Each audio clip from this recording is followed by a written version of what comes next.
नमस्कार दोस्तों, हमारी आज की कहानी है। अरे गोमती, आ जाती थोड़ी देर के लिए, ऐसी भी क्या मजबूरी थी? नेहा ने पूछा। अच्छा बताओ, तुम्हारा कीर्तन का प्रोग्राम कैसा रहा?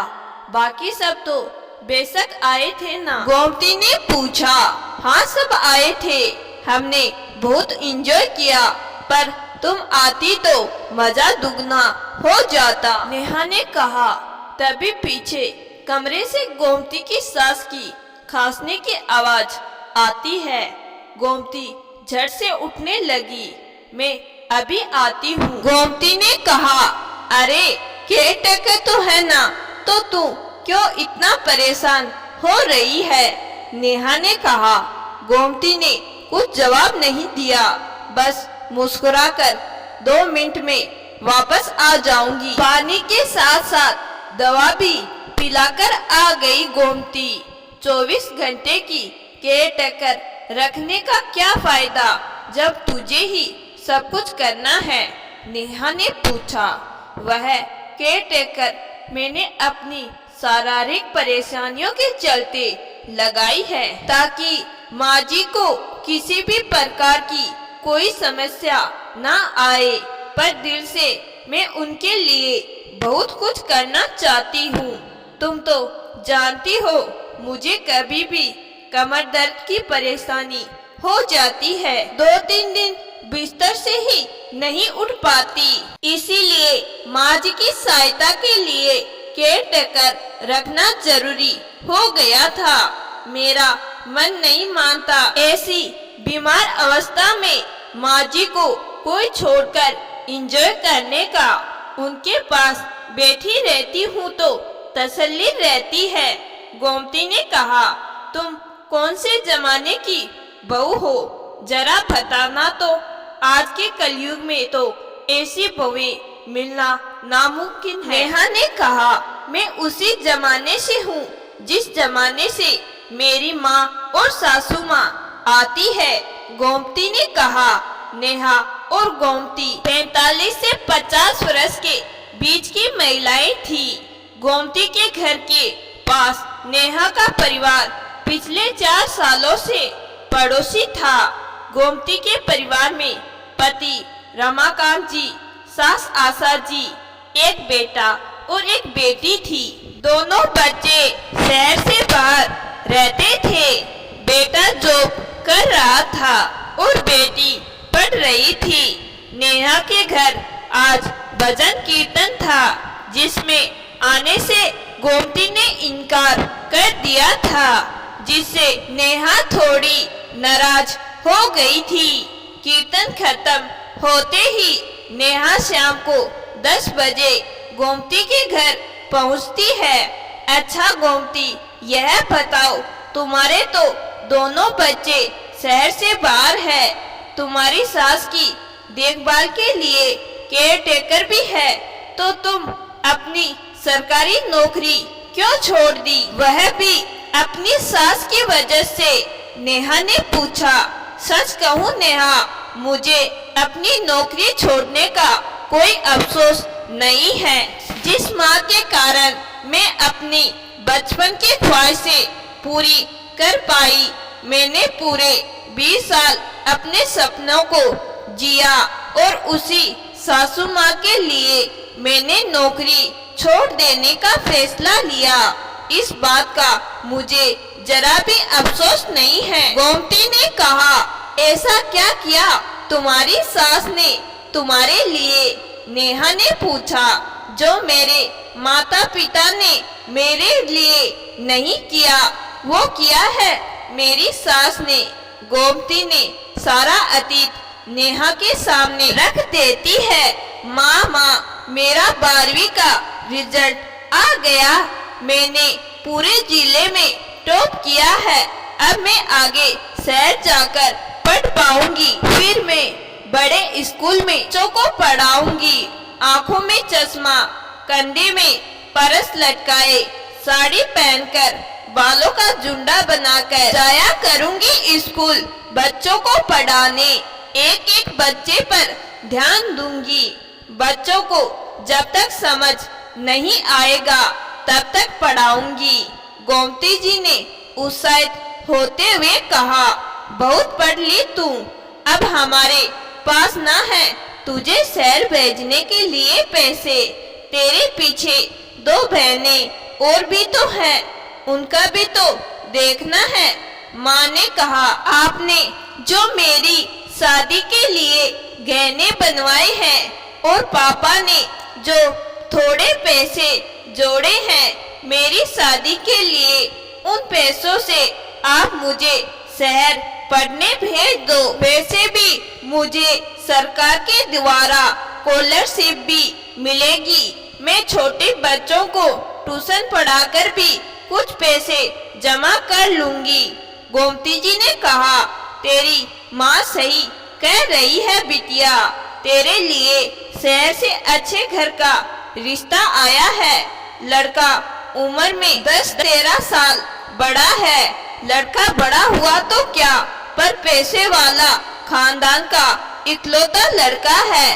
राज करेगी तू। कुछ गहने और जोड़ी हुई रकम से तुझे ससुराल विदा कर देते हैं। अब तेरा आगे पढ़ना या ना पढ़ना तेरे ससुराल वालों की मर्जी पर निर्भर करेगा। गोमती के पापा बोले, अरे झूठी आस ना बिठाओ बच्ची के मन पर। गांव की गरीब बिटिया के नसीब में चौका चूल्हा ही होता है, उनकी अपनी कोई ख्वाहिश नहीं होती।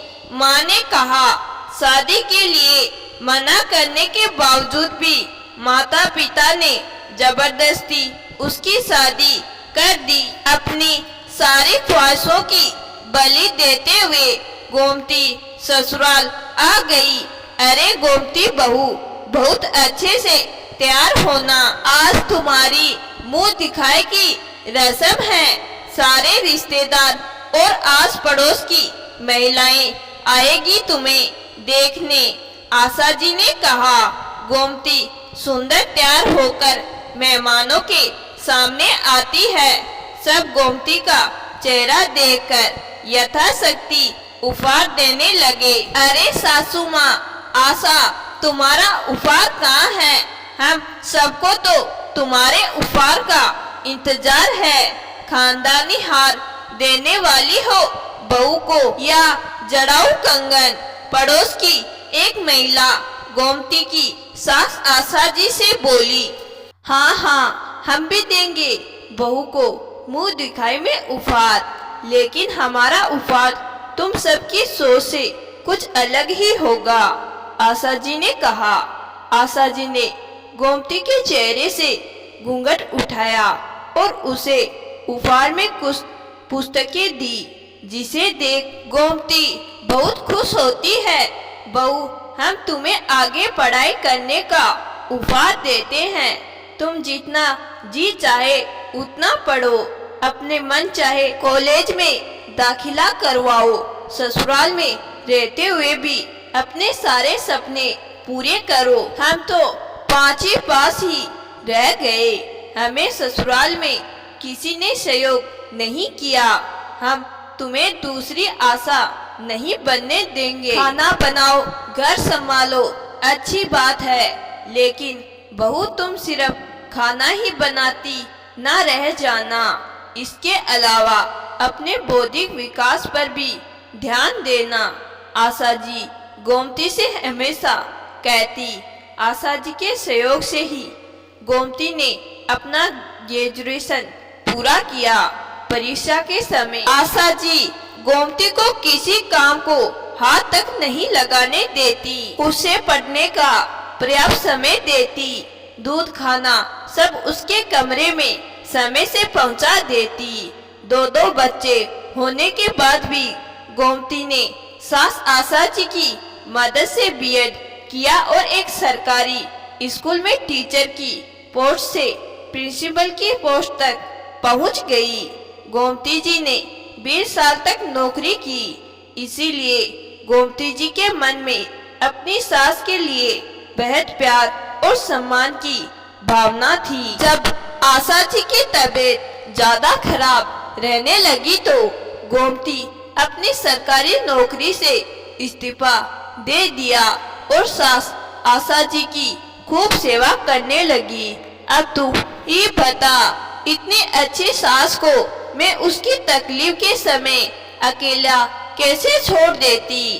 कल वह मेरा सारा बनी थी, आज मुझे उनका सारा बनना है। उन्होंने मुझ में कभी कमियां नहीं ढूंढी, बल्कि मेरी इच्छाओं की कदर करी, मुझे खूब प्यार और सम्मान दिया। मेरी बहनों की शादी में भी मेरी सास ने यथासंभव आर्थिक सहायता की। महीने भर पहले से ही मुझे मायके भेज देती मदद करने के लिए। सबके विरोध के बावजूद उन्होंने मुझे हमेशा आगे बढ़ने को प्रोत्साहित किया। साइकिल तक न चलाने वाली लड़की को उन्होंने कार चलाना सिखाया। जब मेरे ससुर जी सास के ऊपर नाराज होते हुए कहने लगे, आशा, तुमने अपने खानदान की इज्जत का जरा भी ख्याल नहीं है। हमारी बहू बिना घूंघट के सड़कों पर स्कूटी कार चलाएगी तो लोग क्या कहेंगे। तब वह कहती, परिवार की भलाई से बढ़कर मेरे लिए कोई प्राथमिकता नहीं है। गोमती ने कहा, तुम तो हर रोज अपनी सास का हाथ पकड़कर वो करने ले जाती हो, ऐसा लगता है तुम दोनों सास बहू न होकर माँ बेटी हो। नेहा ने कहा, हाँ, हम माँ बेटी की तरह ही हैं। उन्होंने माँ बनकर मेरी प्रेगनेंसी के समय मेरी खूब सेवा की। आखिरी महीने में मेरी प्रेगनेंसी में मुझे बेड रेस्ट बताया था, तब उन्होंने मुझे बिस्तर से हिलने तक नहीं दिया। मेरे आराम का पूरा ध्यान रखा, ना कि दूसरी सास की तरह मायके भेज दिया। इसीलिए आज मैं उनके आराम का, स्वास्थ्य का पूरा ध्यान रखती हूँ। उन्हें उम्र के कारण चलने फिरने में समस्या आ गई है। मैं हाथ पकड़कर उन्हें सुबह शाम की सैर पर ले जाती हूँ ताकि उन्हें अच्छा महसूस हो। गोमती ने कहा, हाँ गोमती, तू सही कह रही है। बहू ही होती है जिसे सारे बूढ़े सास ससुर अपना जीवन अच्छे से व्यक्त करते हैं। मेरी सास ने तो मेरी शादी की शुरुआत में ही मुझे इतना परेशान किया था कि अब मेरे मन में उनके प्रति जरा भी अच्छी भावना नहीं बची। खाना पीना दवाई समय से दे देती हूँ, पर बेमन से उनके प्रति जरा भी इज्जत नहीं है मेरे मन में। अब उनका साथ मेरे लिए बहुत समान लगता है। बात बात पर मेरे पति से मेरी शिकायत करती, छोटी छोटी बातों से मेरे और मेरे पति के बीच दूरियां पैदा करती, मेरे ऊपर ताने बरसाती, मेरे मायके वालों को भला बुरा बोलती। पता नहीं मेरी सास को मेरी जिंदगी बर्बाद करके क्या मिल रहा था। अब वह पूरी तरह से लाचार हो गई है, पूरी तरह मुझ पर ही आश्रित है। अब मैं पिछली कड़वी बातें, उनके अत्याचार भुला नहीं पा रही, इसीलिए मैं उनके साथ काम से काम रखती हूँ। मैं उनके लिए सिर्फ दवा करती हूँ, दुआ नहीं। ऐसा बोलते बोलते नेहा के आंसू झलक गए। हाँ गोमती, तुम बहुत किस्मत वाली हो जो तुम्हें इतनी समझदार, प्यार करने वाली सास मिली।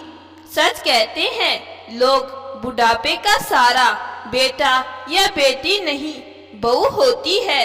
बहू के त्याग और सेवा को समझना चाहिए, बहू से बनाकर रखना चाहिए। वही पूजक सास ससुर का बुढ़ापा संवारती है, जैसे तेरी सास आज बहू का सुख भोग रही है।